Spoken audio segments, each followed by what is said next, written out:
অষ্টমীর ফিস্টি। আজ অষ্টমী, দুর্গাপুজোর মহাদিন। সবার বাড়ি কত লোক, কত হইচই, কত খাওয়া দাওয়া। আজও তুমি কাজ করতে যাচ্ছ মা? তোমার ওই পুরনো শাড়ি পরেই তুমি কাটিয়ে দেবে আজকের দিন? তারই মাঝে কত বাসন মাজা, কত ঝাড়পোছ। এত খেটেও তো কষ্ট শেষ হয় না মা। অভাবী শ্রাবণের প্লাবনে টুকরো টুকরো আশা আকাঙ্ক্ষা সব ভেসে যায়। গত বছরেও বাবার সঙ্গে ঠাকুর দেখতে গেছি। তোমার মনে আছে মা? রোল, চাও, কত কিছু খেয়েছি।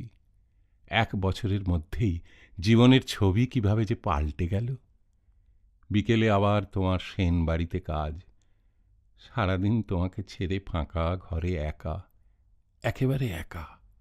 সবার ছুটি, তোমার ছুটি নেই মা। আমারও যে ঠাকুর দেখতে ইচ্ছে করে মা, তোমার সঙ্গে ঘুরে ঘুরে। আলোর বন্যায় ভাসছে এখন শহর থেকে গাঁ। আরুপাড়ার ছোট্ট টালির ঘরে টিমটিমে আলোয় আমি তোমার প্রতীক্ষায়। কালকের মতো আজও হয়তো সেনবাড়ি বাড়তি খাবারের অংশ তোমায় দেবে। আর যদি না দেয়, তোমাকে আর কষ্ট করে রাঁধতে হবে না। মায়ে বেটায় অষ্টমীর রাতে জল দিয়ে মুড়ির ফিস্টি।